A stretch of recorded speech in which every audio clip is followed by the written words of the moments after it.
Assalamu alaikum. A very good morning to all of you. Welcome to TKS online class. I am Ma'am Simra from Senior Campus. Subject is Science. Today's good message is be yourself but be your best self. Now take out your science book. This is your science book. We are studying the first unit, that is cell, tissues and organ. Before starting the lecture, I want to ask some question regarding previous lectures. So who can tell me what is unicellular and multicellular organism? Raise your hand.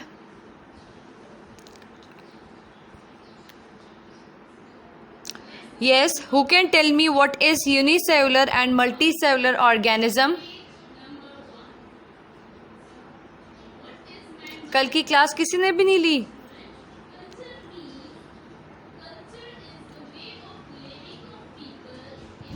Anam bache, kindly unmute your mic. Anam, can you hear me? Kindly unmute your mic. Ma'am yes ma'am ma'am जी ma'am unicellular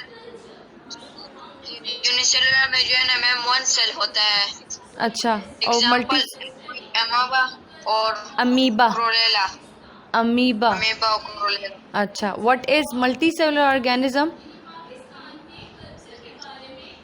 many cells. Many cells क्या? Proper बताएं ना. बहुत सारे cell. Very good. बहुत cells. Example. Example red blood and white blood. Very good. Blood cell. Very good. Yes Hafsa, first unmute your mic. Hafsa Umar बच्चे unmute your mic. Okay ma'am. जी, अब बताएं what is unicellular organism? Unicellular organisms are those organisms which are made up of only one cell. Very good. Any example? Amoeba and cholera. Very good. And what is multicellular organism? Multicellular organisms are those organisms which are made up of multi-cells. Very Examples: white good. blood cells and red blood cells. Very good.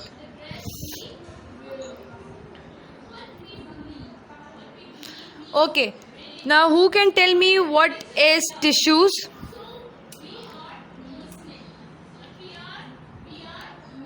What is tissues?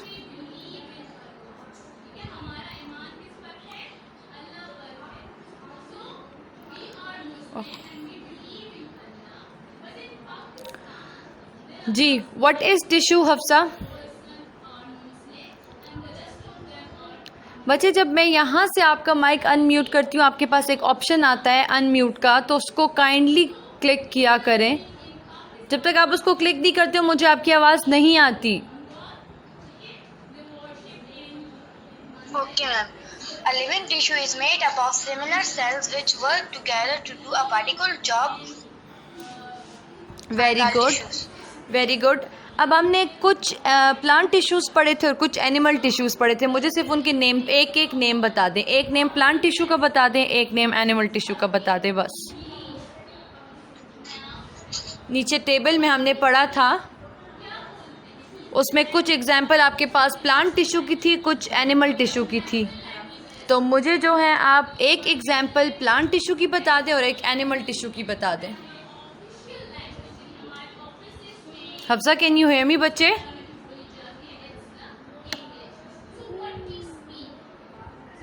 Yes, ma'am. जी, तो बताएं ना मुझे एक example आप plant tissue की और एक example animal tissue की बता दें.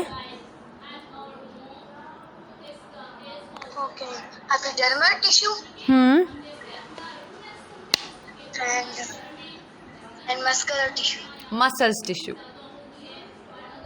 ठीक है, very good. Nerve tissue. Okay.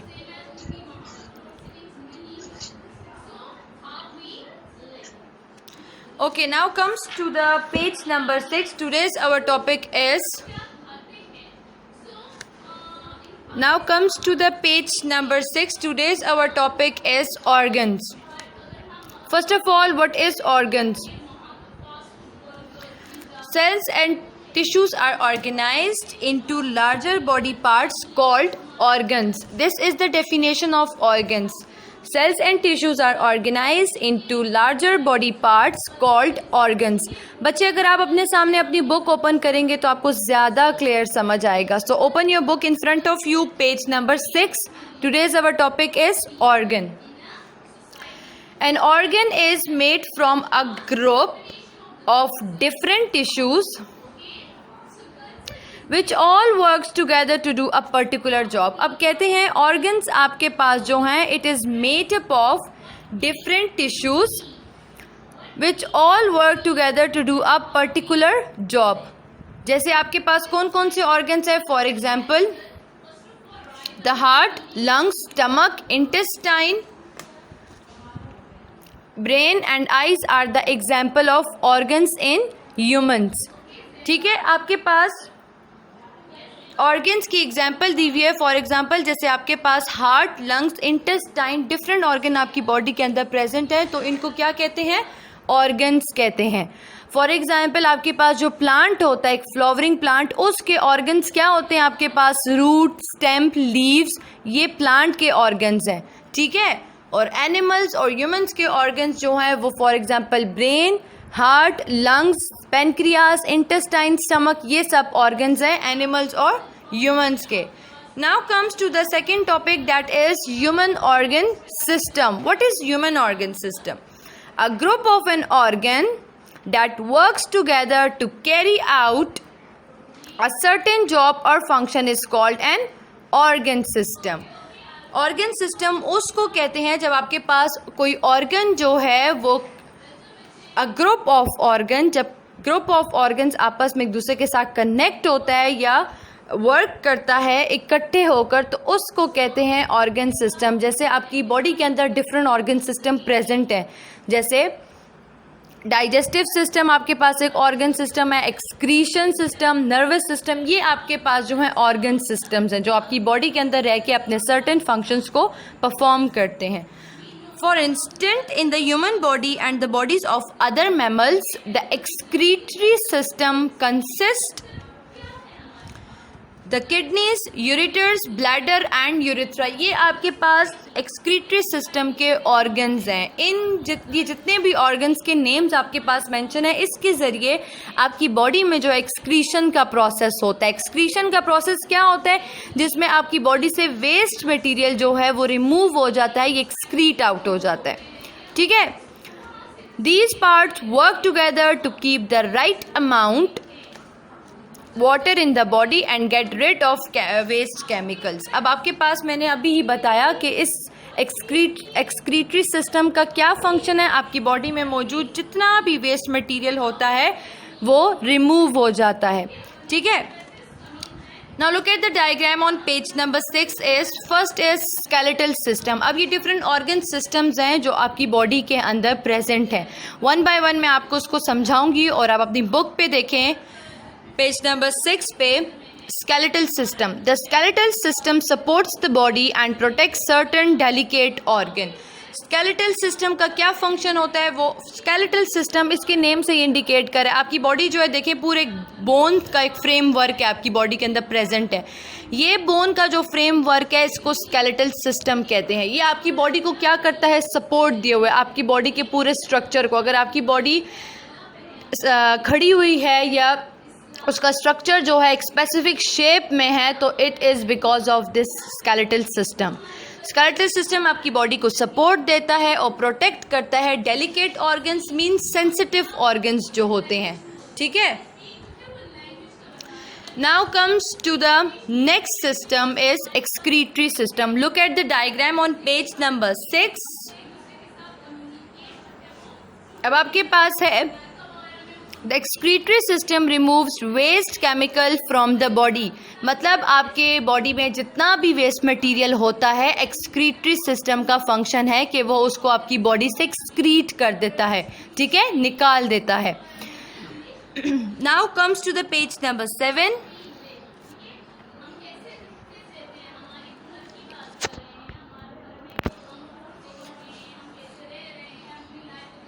ठीक है, Now comes to the page number 7. The next system is circulatory system. The circulatory system moves blood around the body in order to transport digestive food, oxygen, carbon dioxide, urea, hormones and heat. अब आपके पास circulatory system का क्या function है? Circulatory, आपको इसके name से indicate हो रहा है कि ब्लड की सर्कुलेशन के बारे में बात हो रही है. आपकी बॉडी के अंदर जितना भी ब्लड सर्कुलेट कर रहा है, it is because of just the circulatory system. Circulatory system की हेल्प से ही आपकी बॉडी में जो जितना भी ब्लड सर्कुलेट कर रहा है वो इस सिस्टम के ज़रिए कर रहा है. आपकी बॉडी के अंदर जितना भी ब्लड है, मतलब आपके जितने भी बॉडी पार्ट्स हैं, वहाँ तक ब्लड को सर्कुलेट करता है. इसके अलावा आपके फूड को जो है ट्रांसफ़र करता है from one part of the body to another part of the body. इसके अलावा ऑक्सीजन प्रोवाइड करता है, कार्बन डाइऑक्साइड को जो है बाहर की तरफ एक्सेल करता है. ठीक है. Now the next system is digestive system. Digestive system आपको पता है कि आपकी जो फूड पार्टिकल्स होते हैं या फूड मटेरियल्स होता है उसको ब्रेक डाउन करता है, मतलब उसको आपकी बॉडी में क्या कर देता है? हज़म कर देता है. डाइजेस्टिव सिस्टम का ये फंक्शन है. The digestive system break down food materials into a form that can be absorb into the blood. आपकी जो फूड मटेरियल्स जो होते हैं उनको ब्रेक डाउन करता है और उनको एब्जॉर्ब इतने माइन्यूट फॉर्म में उसको ब्रेक डाउन कर देता है कि वो आपके ब्लड में एब्जॉर्ब हो जाता है. ठीक है, ये डाइजेस्टिव सिस्टम का फंक्शन है. Now comes to the respiratory system. The respiratory system puts oxygen into the blood and removes carbon dioxide and water vapours. Respiratory system आपको पता है, रेस्पिरेटरी मतलब ये आपके जो ब्रीथिंग सिस्टम है उससे लिंक्ड है. रेस्पिरेटरी सिस्टम का क्या फंक्शन होता है कि वो ऑक्सीजन जो है, आप ऑक्सीजन जो इनहेल कर रहे होते हो वो आपकी बॉडी के अंदर जाती है, ब्लड के साथ मिक्सअप हो जाती है और कार्बन डाइऑक्साइड आप एक्सेल कर देते हो. वाटर वेपर्स, यहाँ आपके पास स्वेटिंग की बात हो रही है. ठीक है, वाटर वेपर्स जो आपकी बॉडी से निकलते हैं in the form of sweating. Now comes to the last system that is the nervous system. Nervous system controls many of the body activities. Nervous system indicates ही कर रहा है कि it is related to the nerves. Nerve cells, जाहिर सी बात है, nerve cells कहाँ present है? Brain में. तो जो नर्वस सिस्टम है वो कंट्रोल करता है आपकी बॉडी एक्टिविटीज़ को. ब्रेन आपका जो है most important part of the body है. ठीक है, ब्रेन ही आपकी बॉडी के जितने भी फंक्शन परफॉर्म हो रहे हैं उसको कंट्रोल करता है. फॉर एग्जांपल, आपकी बॉडी का जो मैसेज है ब्रेन जो है आपकी बॉडी तक पहुंचाता है. जैसे आप किसी हॉट ऑब्जेक्ट को टच करते हो या आपको फॉर एग्जांपल टेम्परेचर आप डिटेक्ट करते हो just because of the nervous system. कैसे? जब आपको गर्मी लग रही होती है तो आपका ब्रेन जो है वो मैसेज कन्वे करता है आपकी बॉडी तक और आपको पता चलता है कि आपको गर्मी लग रही है. तो मतलब नर्व सेल्स या नर्वस सिस्टम का काम ये होता है कि मैसेज को कन्वे करना from brain to other parts of the body. इसके अलावा नर्वस सिस्टम जो है आपकी बॉडी एक्टिविटीज़ को भी कंट्रोल करता है. This is about the organs and organ system. If you want to ask any question from me so you can ask, otherwise I will move towards the next topic. Do you have any questions बच्चे? अगर कोई question पूछते हैं तो पूछ लें, नहीं तो मैं आगे नेक्स्ट टॉपिक आपको पढ़ा दूं. ये क्लियर है टॉपिक आप सबको? Organs and organ system clear है? किसी को कोई क्वेश्चन नहीं करना बच्चे? क्लियर समझ आ रही है? Okay, now comes to the next topic that is plant organs. Page number 8.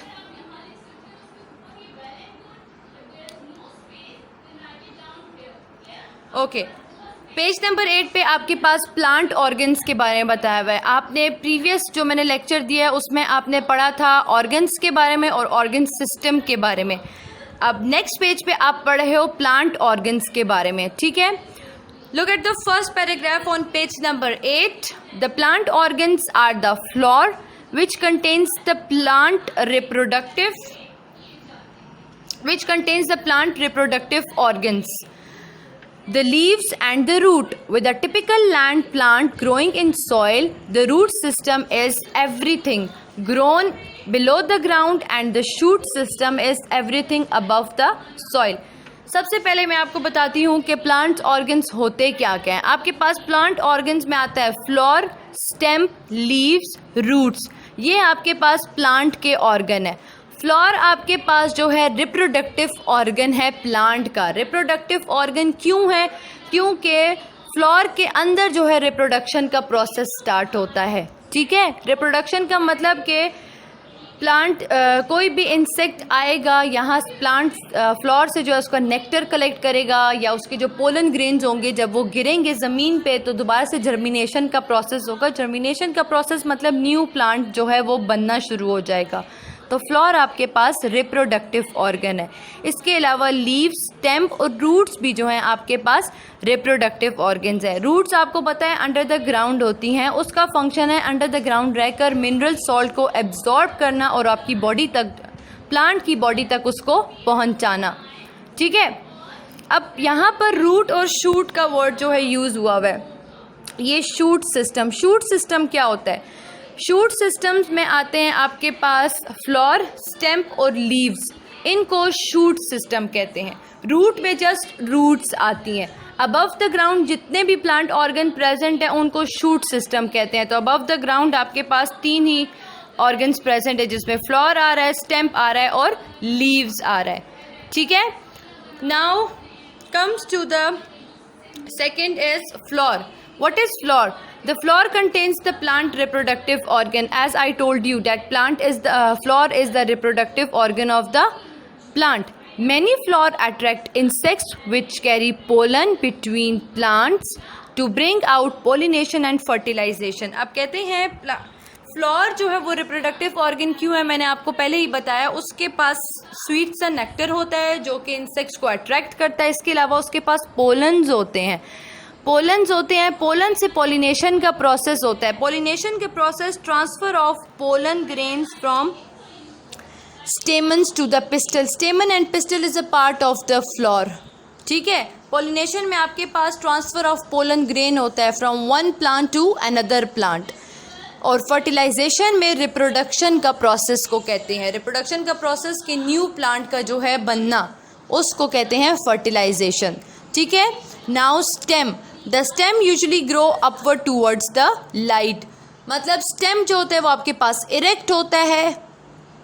Stem erect means कि वो अपनी जगह पर खड़ा हुआ होता है। इसके अलावा उसकी जो पोजीशन या उसकी जो लोकेशन होती है वो लाइट के करीब होती है। यहाँ पे सनलाइट की बात कर रहे हैं। It carries water and mineral salts to the leaves and food around the plant. इसका काम क्या है? ये रूट से जो है मिनरल्स को और वाटर को जो है कलेक्ट करता है और बाकी एरियल पार्ट्स जो हैं, एरियल पार्ट्स बाकी जो प्लांट के पार्ट्स हैं, फॉर एग्जांपल लीव्स हैं और फ्लोर हैं, इन तक खाने को पहुंचाता है और पानी को पहुंचाता है। ये स्टेम का फंक्शन है। Now comes to the leaves. The leaves are the organ of photosynthesis. आपको पता है कि leaves are the food factories of the plant. Food factories उसको क्यों कहते हैं? क्योंकि फोटोसिंथेसिस का प्रोसेस जो है लीव्स में ही होता है जहाँ पर प्लांट अपना खाना बनाता है। Photosynthesis is a process in which plant can make their own food. They make all the food for the plant. The leaves contain chlorophyll. Chlorophyll आपके पास एक ग्रीन पिगमेंट है जो प्लांट को कलर दिए हुए है, which use light to change carbon dioxide and water into sugar and glucose. Leaves have tiny pores on their underside. These let essential carbon dioxide and the waste oxygen and water out. Photosynthesis का process आपके पास leaves में होता है। Leaves आपके पास जो है food factories होते हैं। Photosynthesis is a process in which plants can make their own food. Leaves के अंदर टाइनी पोर्स होते हैं जिन्हें स्टोमेटा कहा जाता है। उन पोर्स से ऑक्सीजन इंटर होती है और जो वेस्ट कार्बन डाइऑक्साइड जो प्लांट को नहीं चाहिए होती तो वो उसको क्या कर लेता है, कार्बन डाइऑक्साइड को इन करता है और ऑक्सीजन को जो है एक्सेल कर लेता है। ठीक है, now comes to the root. The roots anchor the plant in the soil so that it does not blow away or fall over the accident. The root hairs provide a large surface area to take in water and mineral salt from the soil. Root आपको पता है कि वो कहाँ होती हैं? Under the ground होती हैं। उसका क्या फंक्शन होता है? प्लांट के लिए जो है वाटर को एब्जॉर्ब करना सॉइल से और मिनरल्स को और प्लांट तक पहुंचाना। अब जो रूट हेयर्स हैं या इनकी बात हो रही है, ये रूट हेयर्स जो होते हैं ये आपके पास स्प्रेड हुए होते हैं लार्ज सरफेस एरिया पे, ताकि वो ज़्यादा से ज़्यादा वाटर को जो है एब्जॉर्ब कर सकें और प्लांट तक पहुंचा सकें। This is all about the plant organ. Do you have any question to ask? So you can ask. कोई क्वेश्चन पूछना है तो आप पूछ सकते हैं, अदरवाइज कल मैंने नया लेक्चर स्टार्ट करने से पहले आपसे क्वेश्चनिंग करनी है। Okay, this is all about the today lectures.